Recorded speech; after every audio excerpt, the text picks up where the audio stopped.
언제나 내 맘 가득하네. 오묘한 주의 세계 보이네. 천사의 음성 들리네. 주께서 나를 감싸주시네. 따스한 손길로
할렐루야. 오늘도 우리 주 예수 그리스도를 변함없이 사랑하시는 주님의 귀한 성도님들에게 우리 하나님의 놀라우신 은혜가 함께 마시기를 주님의 이름으로 축원합니다. 갈라디아 교회는 신학적인 오류가 있었던 교회였습니다. 그리고 이 신학적인 오류 때문에 사도 바울은 다른 어떠한 편지보다도 예의 범절을 무시하면서까지도 편지의 앞부분에 그저 사용되었던 인사의 내용이 아니라 그저 아주 그냥 갑자기 들어갑니다. 그리고 말합니다. 너희가 어찌 예수 그리스도를 이렇게 일찍이 떠나는지 나는 모르겠다. 내가 전한 복음 외에, 그리고 나라도 천사들이라도 예수 그리스도의 복음 외에 다른 것을 전하면 저주를 받을지어다라고 말씀할 정도로 갈라디아 교회의 신학적 오류는 위험한 상황이었습니다. 때로는 저는 이런 얘기를 듣습니다. 목사님처럼 그렇게 정확하게 믿어야 됩니까? 예수만 믿으면 되지. 여러분, 그게 얼마나 위험한 생각인지 모릅니다. 예수만 믿으면 된다 해서 그 예수가 과연 성경적인 예수인가? 과연 그 예수가 역사적인 예수인가? 과연 그 예수가 성경이 제시하는, 하나님이 제시하는 그 믿음의 주요 온전케 하신 예수인가 아닌가는 정말 중요한 거예요. 자, 갈라디아 교회는 이 율법이라는 것을 받아들이고, 그리고 특별히 율법에서 할례라는 구약에서 언약의 증표로 사용되었던 좋은 것이었으나 그 구약에 속한 그 할례와 언약을 예수를 믿는 사람들이 이제 예수를 믿으니까 우리가 구약이 그것도 같이 하자라는, 다른 사람이 아닌 야고보 사도로부터 온 야고보의 제자들, 그러니까 의심할 필요가 없는 사람들이었어요.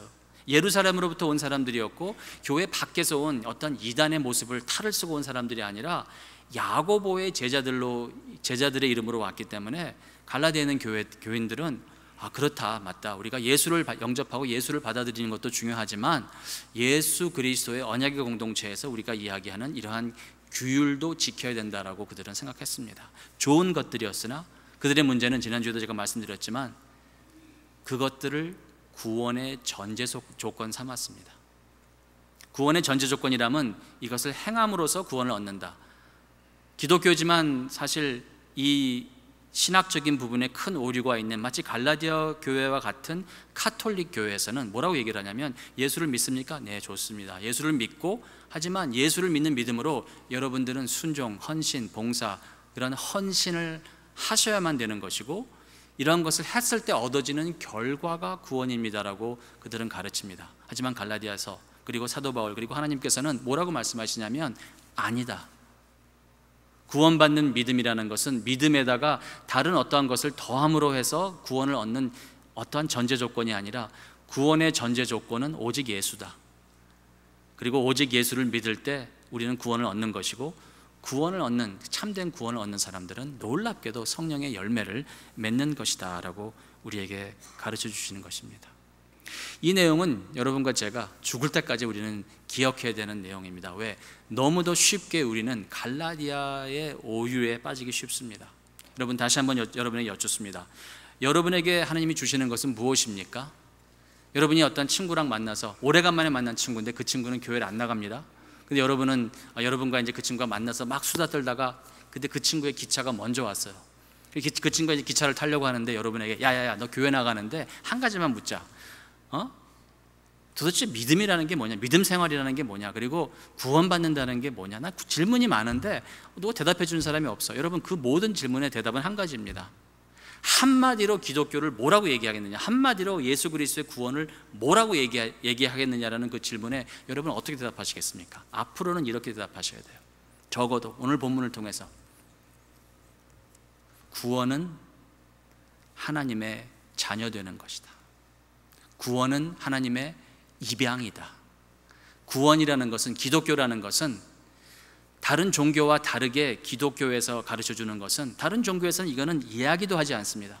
여러분 중에서는 아직 예수를 모르시는 분들이 계십니다. 여러분들 중에서 적어도 하지만 이것만큼은 인정해 주셔야 될 것은 무엇이냐면, 기독교는 다른 종교와 이 부분만큼은 다릅니다. 무엇이 다르냐면, 다른 종교에서는 그들의 신은 그냥 신으로 남습니다. 그리고 다른 종교에서는 그들의 신을 섬기기 위해서는 그들의 신을 믿어야 되고, 믿음 후에 그들의 신이 제시하는 어떤 규율을 지켜가야지만 좋은 성도가 됩니다. 하지만 기독교는 그렇지 않습니다. 물론 기독교에서도 규율이 있고 법이 있고 율법이 있고 그리고 은혜의 법이 있습니다. 물론 우리도 하나님을 믿습니다. 하지만 다른 종교와 달리 기독교에서 제시하는 우리 하나님은 단순히 신이 아닙니다. 우리 하나님께서는 여러분을 하나님의 자녀로 부르십니다. 그리고 하나님께서는 여러분께서 여러분의 입술로 하나님을 찬양할 때 나의 창조주이신 아주 높으신 하나님이시여라고 찬양하는 것이 아니라, 우리 하나님께서는 여러분들이 아바 아버지시여, 아바 아버지, 내가 아버지를 사랑합니다, 아버지를 찬양합니다, 아버지께 예배드립니다 라는 자녀로서의 신앙 고백을 우리 하나님께서는 여러분들에게 오늘 원하시는을 꼭 기억하시고 돌아가시기를 주님의 이름으로 부탁드립니다. 자, 여러분에게 주시는 것은 다시 말해서 sonship입니다. God gives you the sonship. He gives you the privilege and the awesome power of the enjoyment of being a son. 아들이 되는 것을 하나님께서 우리에게 주시는데, 아들이 되었다는 것은 무엇보다도 아들의 의복을 주십니다. 27절 말씀 보십니다. 누구든지 그리스도와 합하여 세례를 받은 자는 그리스도로 옷 입었느니라. 누구든지 그리스도와 합하여 세례를 받은 자, 그리스도의 십자가를 인정하는 것이고, 오늘 정말 예수를 고백함으로써 이 오늘 같은 경우에 유아세례를 베풀 때도 정말 이 세례라는 것은 예수와 연합됨을 우리가 바라는, 그리고 예수와 연합됨을 주 예수 안에서 선물로 받은 것을 이야기할 때 이 성도를 말하는 것입니다. 그리스도와 합하여 세례를 받은 자는 이 크리스찬을 말하는 것인데, 갈라디아서 3장 27절에서 크리스찬을 설명할 때 그리스도로 옷 입은 사람이라고 얘기를 합니다. 여러분, 다른 많은 표현도 있을 텐데 어찌 옷 입은 것을 표현했을까요? 옷이라는 것은 성경에 그리고 신학적으로 굉장히 중요한 위치를 차지합니다. 여러분 기억하시겠지만 아담과 하와가 창조되었을 때 옷 입고 태어났습니까? 아니면 옷 없이 태어났습니까? 옷 없이 태어났습니다. 그렇죠? 그런데 또 한 가지 물어봅니다. 아담과 하와가 뻘거벗고 태어났는데, 뻘거벗고 하나님께서 만들어 주셨는데, 범죄하기 전에 아담과 하와가 벗었으나 부끄러워했습니까? 아니면 부끄러워하지 않았습니까? 부끄럽지 않았습니다. 부끄러움을 몰랐다가 아니라, 범죄하지 않은 영혼이, 범죄하지 않은 아담과 하와는 벗었으나 부끄럽지 않은 것이었습니다. 모르는 것이 아니라. 그런데 범죄하고 나니까 벗은 것이 하나님 앞에서 수치가 됩니다.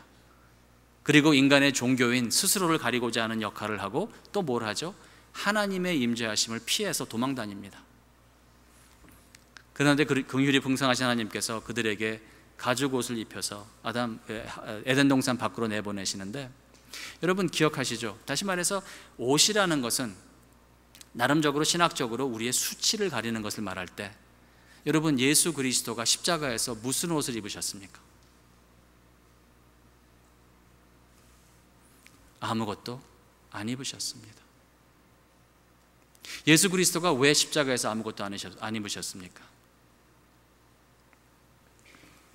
두 가지 이유가 있습니다. 첫째, 예수 그리스도는 이 땅에 죽으러만 오신 것이 아니라 이 땅에 살기 위해 오셨는데, 어떠한 삶이냐면 오늘 읽은 본문에서 나오지만 이 율법 아래 태어나심으로써, 율법 아래 태어나셔서 이 4장 4절에 때가 참에 하나님이 그 아들을 보내사 여자에게 나게 하시고 율법 아래 나게 하시고 율법 아래 있는 자들을 속량하시고자 예수 그리스도는 이 땅에 살기 위해 오셨습니다. 다시 말해서 예수 그리스도는 십자가에 무슨 옷을 입고 가셨냐면 하나님 앞에서 순종한 거룩한 의로움, the righteousness, 죄인이 어떻게 하면 거룩한 하나님 앞에 설 수 있는가라는 그 질문을 예수는 해결하신 상황이었습니다. 그리고 예수 그리스도는 죄인이 아닌 의로운 사람으로서 이 땅을 살았기 때문에 예수 그리스도는 여러분과 저 같은 인간이나, 하지만 예수 그리스도는 하나님이시기 때문에 여러분과 저와 성정은 같으나 예수 그리스도는 죄가 없으신 분입니다. 믿습니까? 예? 할렐루야. 예수 그리스도는 여러분과 저와 성정은 같으신 분이나 죄는 없으신 분입니다.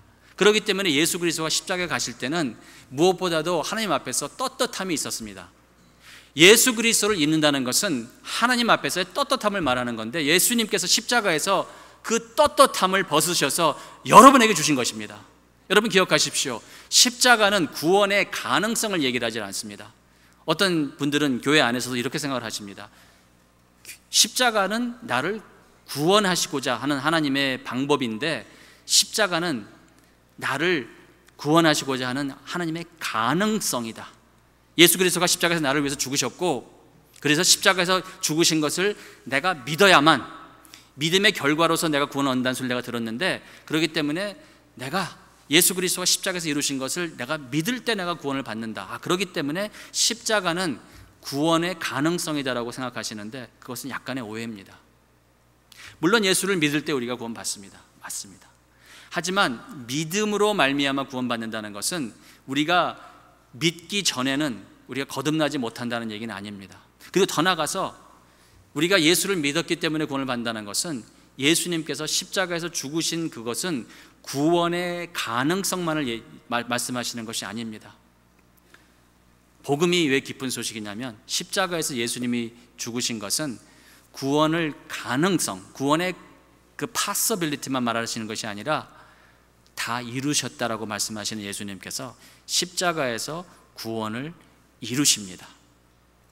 십자가에서 구원을 이루신 예수님께서 그 구원을 여러분과 저에게 어떻게 허락하시냐면, 첫째, 우리의 죄를, 그래서 우리의 수치스러운 우리의 벌거벗음을 예수가 십자가에서 대신 벌거벗으시고, 그리고 예수 그리스도가 하나님 앞에서의 떳떳함을, 아버지 앞에서의 떳떳한 그 의로움을, 그것을 벗으셔갖고 죄로 말미암아서 하나님 앞에서 수치스러운 여러분과 저의 영혼을 예수님께서 감싸주시는 것입니다. 이 사실이 십자가에서 하나님께서 이루시는 구원의 완성인 것입니다. 할렐루야.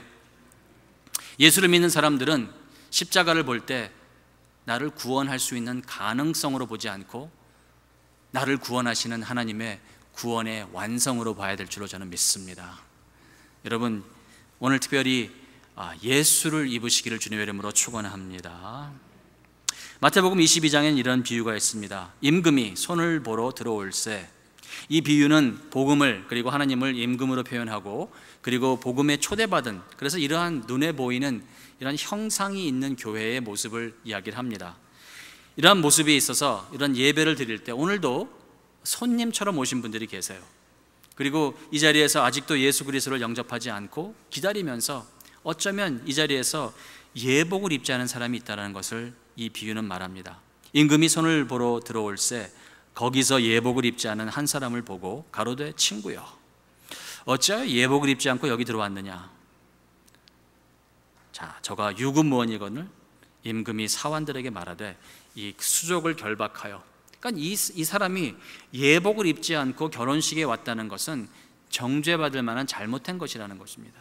수족을 결박하여, 성경에서는 바깥 어두움은 심판의 세계를 말하고 저주의 세계를 말하고 슬피 울며 이를 갈미라는 것은 하나님과의 교제가 끊어진 하나님의 그 심판을 받은 영혼들을 뜻합니다. 마태복음에서 뭐라고 말합니까? 천국 가는 사람들은 단순히 죄가 없는 사람들이 가는 것이 아니라는 것입니다. 천국 가는 것은 단순히 교회 생활을 외형적으로 하는 사람들이 가는 것이 아니라는 것입니다. 이 교회의 외형적인, 여러분과 저는 오늘 이 천국 잔치에 초대받은 사람들 맞습니다. 하지만 여기에 한 분이라도 만약에 정말 중심으로부터 예수 그리스도의 성령으로 말미암아 거듭남이 없이 정말 십자가를 바라볼 때 마음속에 감격함, 감동함 속에서 정말 맞다, 저 십자가는 나를 위해서 하나님께서 주신 십자가라는 깨달음 속에서 내가 오직 주 예수 그리스도로만 말미암아 거듭난 나라는 사실이 깨달음이 없이 그저 어떠한 종교 생활을, 기독교 생활을, 그저 신앙 생활을 그저 외형적인 것으로만 한다 그러면 여기에 초대받았다고 해서 여러분들이 예수 그리스도의 의의 예복을, 다시 말해서 여러분과 제가 오늘 하나님 앞에서 떳떳한 사람은 아니라는 말씀입니다. 여러분 기도하실 때 여러분은 열심을 내요. 정말 비나이다 해서 열심을 내야 하나님께서 들어주실 것으로 여러분 오해하십니까? 어쩌면 그렇게 기도하시는 여러분은 아직도 예수 그리스도로 옷을 못 입으신 분이라고 볼 수도 있겠습니다. 예수 그리스도로 옷을 입은 사람들은요, 여러분 기도하기 전에 간구할 것을 다 아시는 하나님이 내 하나님이시고, 그리고 하나님이 단순히 창조주, 천지와 만물을 만드시는 그런 분이 아니라 나에게 친밀히 다가오시는 임마누엘로서 하나님께서 나의 아버지 되셨음을, 그리고 하나님 앞에 내가 설 때 나의 의로움이 아니라, 나의 부족함이 아니라, 내가 하나님 앞에 설 때 내가 벌거벗은 모습으로 서는 것이 아니라 예수 그리스도의 순종함을 내가 입고, 예수 그리스도의 그 떳떳함을 내가 입고, 내가 보혈의 공로를 지나서 예수 그리스도의 그 공로로 말미암아서 하나님의 그 거룩한 지성소에 내가 들어갈 수 있는 담대함이 있다는 사실을 기억하는 사람들이야말로 하나님의 백성인 줄로 저는 믿습니다. 여러분, 오늘도 우리 주 예수 그리스도를 보지 못하였으나 사랑하시는 주의 귀한 성도님들이여, 여러분 예수를 믿는다는 것이 무엇입니까? 기독교 종교에서 그 십자가 그늘 밑에서 주눅 들어 사는 것입니까? 절대로 아닙니다. 예수를 믿는 사람들은, 예수 그리스도의 그 의로움을 입으신 사람들은 하나님 앞에서, 그리고 어둠의 세력 앞에서 떳떳하셔야 됩니다.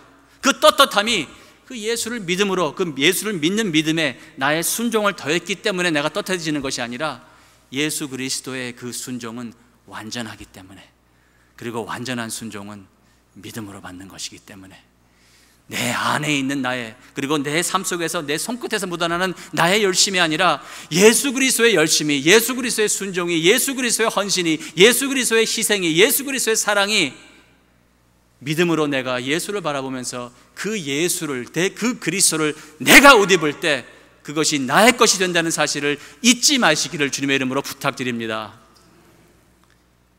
우리는 우리의 의가 아닌 예수의 의로 구원받습니다.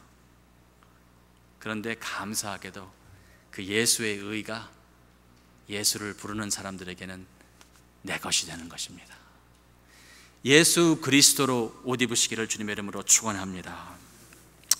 더 나아가서 하나님께서 우리에게 주시는 것은 아들의 옷이 아니라, 아들의 옷만 주시는 것이 아니라 아들의 명분을 주십니다. 1절에서 5절 좀 길지만 읽어드립니다. 내가 또 말하노니 유업을 이을 자가 모든 것의 주인이나 어렸을 동안에는 종과 다름이 없어서 그 아버지의 정한 때까지 후견인과 청지기 아래에 있나니 이와 같이 우리도 어렸을 때 이 세상 초등학문 아래에 있어 종노릇 하였더니, 이 말씀이 무슨 얘기냐면 갈라디아 교회 공동체에게 사도 바울이 예수 그리스도의 십자가 있기 전에 그 언약의 공동체의 모습을 말하는 것입니다. 예수 그리스도를 기다렸던 언약의 공동체, 구약의 언약의 공동체는 그 십자가 사건이 있기 전에는 예수를 뚜렷하게 볼 수 없는 상황이었기 때문에 아직도 그 율법 아래서, 그리고 율법을 후견인이나 청지기로 얘기하는 것이고, 율법의 내용들을 그들이 지켜야 되고 다 지킬 수 없었기 때문에 율법으로 말미암아서 그들은 앞으로 오실 그리스도를 기다렸던 모습을 종노릇이라고 성경은 얘기하는 것입니다. 그런데 때가 참에 하나님께서 그 구원의 약정의 시간이 이름에, 여러분 기억하시죠? 이스라엘이 성립이 되고 건립이 된 후에 북왕국과 남왕국으로 나뉘어지고 북왕국은 아수르에게 그리고 남왕국은 바벨론에게 침공을 당하면서 포로 생활하다가 결국은 이스라엘이 망합니다. 그리고 나서는 한 400년 동안에 선지자도 없이 이스라엘은 말씀도 없이 아주 그냥 힘든 생활을 하는데 그것은 다 하나님의 경륜 속에서 이스라엘 유대인들만이 아니라 참된 이스라엘, 믿음으로 말미암아 아브라함을 그들의 믿음의 아버지라고 부를 수 있는 모든 이방인들을 다 하나님께서 부르시고자 때가 참에 하나님의 아들인 독생자 예수 그리스도를 이 땅에 베들레헴 그 어린 아이로 동정녀 처녀의 몸을 통해서 구유에 낳게 하십니다. 여자에게 낳게 하시고 율법 아래 낳게 하신 것은 이유가 있었습니다. 율법이 나쁜 것이 아니기 때문에 율법 아래 있는 자들을 속량하시고자 예수 그리스도로 하여금 이스라엘을 대표해서 율법 아래서 율법을 어떻게 다 완성하는, 율법을 다 순종하는 아들로서 예수를 보낸 것입니다. 그런데 5절에 참 이런 말씀이 있어요. 그래서 우리로 아들의 명분을 얻게 하려 함이라. 아들의 명분을 얻게 한다. 여기에 명분이라는 단어는 법적인 단어입니다. 제가 여러분들 중에서 입양하신 가정들을 정말 축복하고 감사드리고 정말 잘하였다라고 저는 칭찬하고 싶습니다. 근데 입양한 그 가정들은 그러한 축복을 받지 않아도 누리고 있는 축복이 있어요. 이게 뭐냐면 적어도 성경에 나오는 이 입양을 통한 하나님의 놀라운 복음을 그들은 삶을 통해서 체험을 합니다. 여러분이 만약에 지금이라도 한국에 있는 어떤 아이를 입양하신다고 가정을 해보십시다. 이 미국이란 나라는 굉장히 입양에 대해서 관대하고 아주 적극적이기 때문에 참 놀랍습니다. JFK를 통과할 때 벌써 이 입양기관에서 그 아이에게 필요한 그 서류를 이만큼 해서 주는데 그 서류를 갖고 JFK를 통과하면 너무도 쉽게 통과하고 그 통과한 지 2, 3일 만에 연방정부로부터 영주권이 옵니다. 메일로. 그 아이의 이름이랑 그 그림이 사진이 들어가 있고 그리고 소셜 세큐리티 번호가 나옵니다. 사실 미국에서 어떠한 그 시민권 영주권에 대한 그런 고달픔이 있는 사람들에게는 정말 그 부럽고 놀라운 일인데 미국 들어오자마자 미국에서는 영주권을 줍니다. 하지만 법적으로 그 입양된 아이는 아직은 명분은 없습니다. 무슨 얘기냐면 한 6개월이 지나가면 주정부에서 그 입양한 가정을 부릅니다. 주정부에 있는 코트에서 법원에서 판사가 부릅니다. 판사 앞에 나갑니다. 입양 부모들이 입양한 아이를 데리고 나갑니다. 그리고 판사가 입양 부모에게 묻습니다. 당신들은 지금 이 아이를 입양함에 있어서 제가 이 다큐멘트에 사인하는 이 순간 이 아이는 당신이 갖고 있는 모든 재산을 소유할 수 있는 권한이 있는 명분이 있는 것을 인정하십니까? 라고 물어봐요. 그리고 거기에 대해서 네, 그 명분이 있는 것을 인정합니다라고 얘기를 하지 않으면, 수긍하지 않으면 판사가 사인을 하지 않습니다. 그러면 영주권도 취소되고 다 취소되고 아주 문제가 복잡해집니다. 당연히 입양 부모는 그 자리에서 네, 판사님, 이 아이는 내 모든 것을 소유할 명분이 있음을 저는 인정합니다라고 고백하면 판사가 사인을 합니다. 놀라운 것은 그것을 사인하는데 몇 초 안 걸리는데 그 사인했기 때문에 몇 초 만에 이 아이는 이제 명분이 있는 아들이 된다는 것입니다.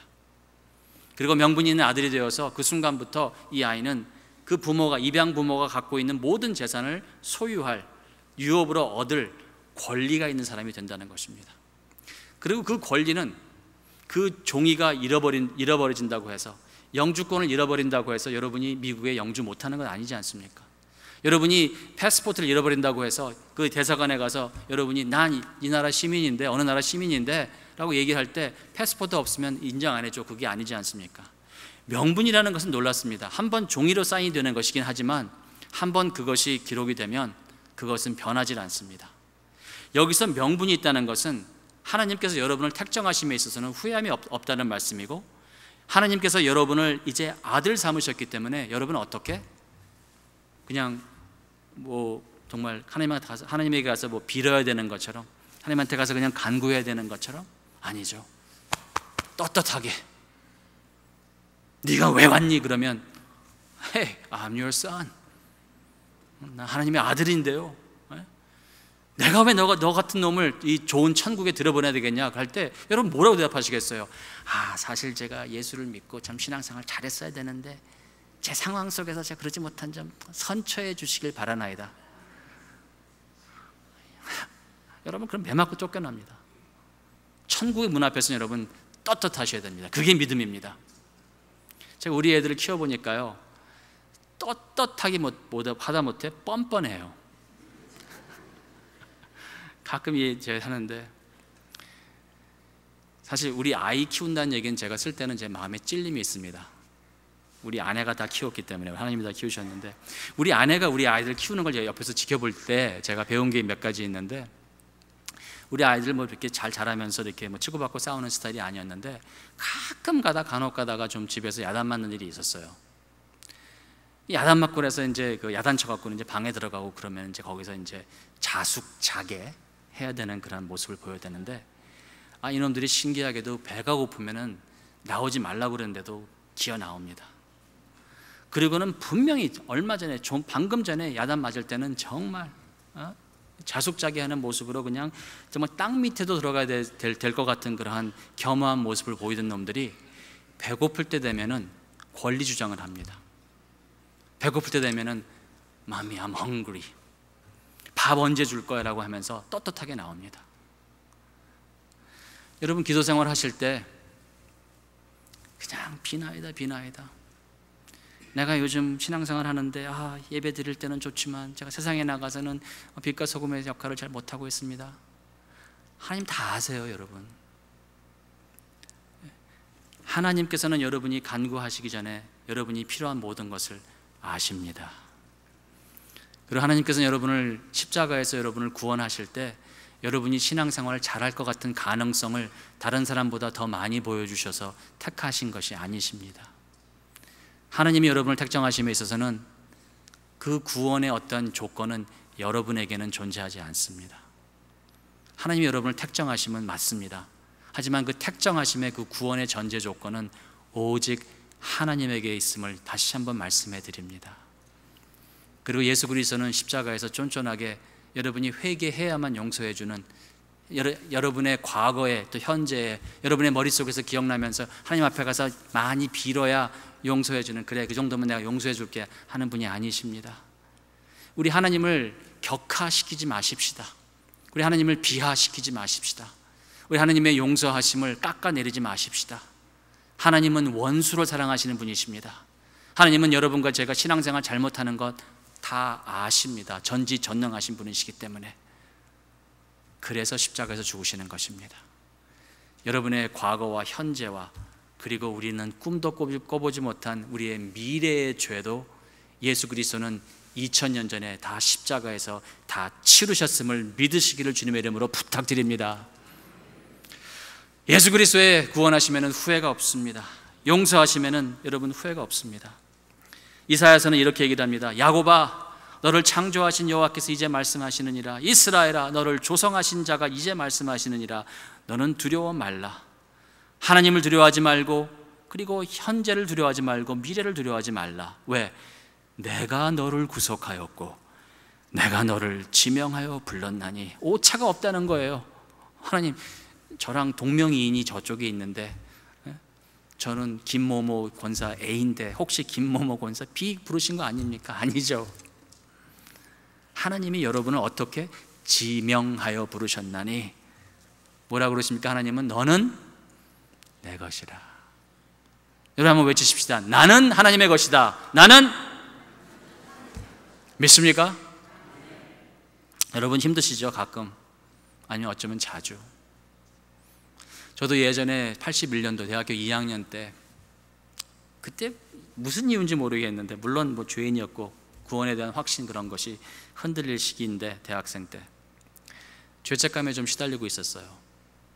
그때 아직도 기억납니다. 비전 그 CCC 여름 수련회에 갔는데, 뭐 수련회 가서도 뭐 딴짓하고 뭐 그랬는데, 여차여차해서 한 번 예배 들어갔는데, 그때 예배 때 김중권 목사님께서 설교하시는 내용 중에 하나가 제 인생을 어쩌면 바꾸는 설교가 될 수 있겠는데, 그게 무엇이었냐면 어둠의 세력이 너를 정죄할 때 그 어둠의 세력의 정죄함이 사실인 것을 너는 받아들이지만 하지만 그것에 눌려서 기죽는 신앙생활 하지 말고 어둠의 세력을 이기시는 십자가의 사실도 십자가의 그 구원도 더 사실임에 어둠의 세력이 너를 정죄할 때 예수 그리스도의 십자가의 부활의 능력으로 거듭나고 그리고 예수 그리스도의 십자가의 능력을 믿어 사탄아 물러가라 나는 하나님의 것이다 고백하는 그 신앙에 대해서 그 내용을 제가 들었는데 그날 뭐 갑자기 뭐 다 풀어지고 뭐 갑자기 할렐루야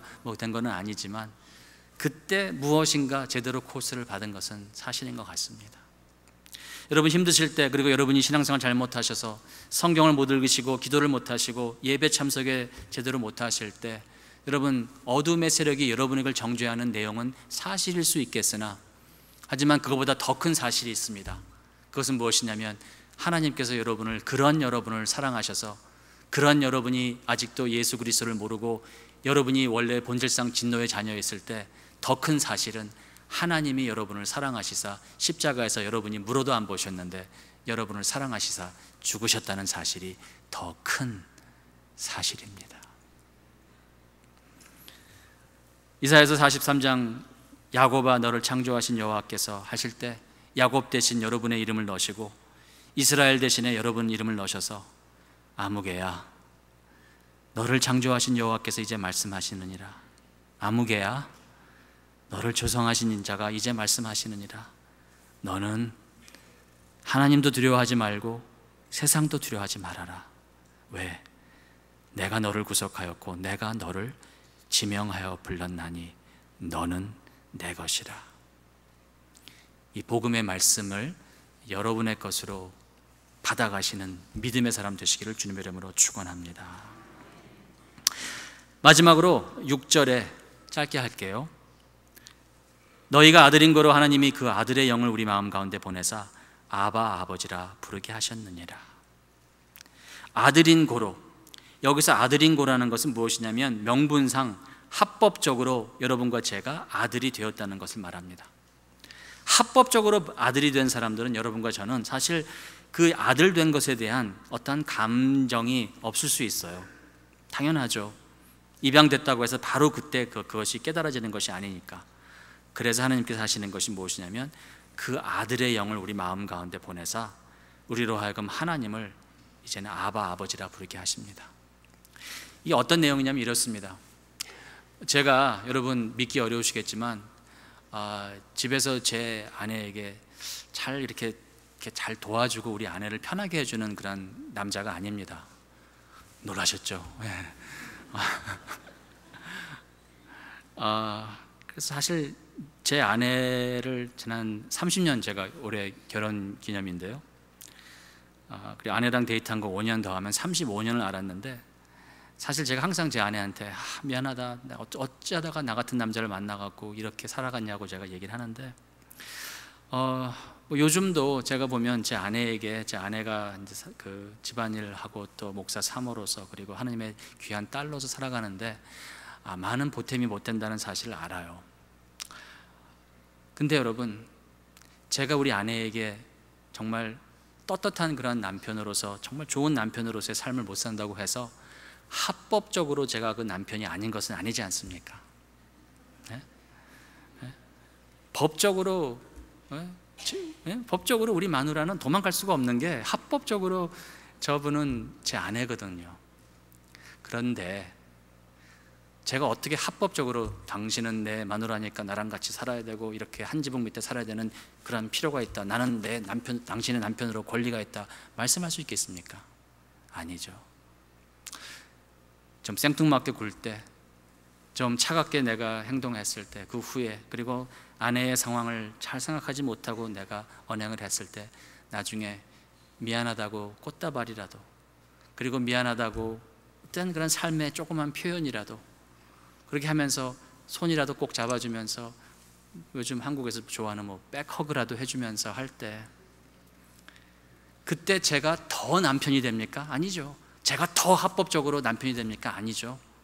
하지만 그렇게 할 때 제 아내는 그동안에 쌓였던 속에 있었던 저를 생각할 때, 인간으로 생각할 때 저 인간라고 생각하는 그것이 우리 남편으로 바뀌는 것처럼, 여러분 교회에서 만약 오늘 여러분이 정말 십자가의 감동이 없다면 여러분 어쩌면 성령님의 백허그를 못 받으셔서 그런 것 같긴 합니다.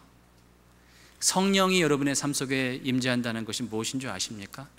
예수 그리스도가 죄인을 위해서 십자가에서 죽었다는 사실이 객관적으로만 깨달아지는 것이 아니라, 그것은 분명히 객관적으로 역사적인 사건임이 맞는데, 예수 그리스도가, 그 예수 그리스도의 성령이 나를 지금 껴안고 계시고, 그리고 예수 그리스도의 성령이 내 삶 속에 들어와서 나의 모든 부분들을 고치신다는 그 증거가 뭐냐면, 그 십자가의 사건이 더 이상 객관적인 역사 속에서 죄인들을 위해서 죽은 그 십자가 사건이 아니라 예수님이 나를 위해서 죽으셨다는 사실이, 그 예수님이 나를 위해서 죽으셨다는 사실이 뼈저리게 느껴지는 그것이야말로 성령님께서 여러분을 꼭 껴안으시는 시간인 것입니다.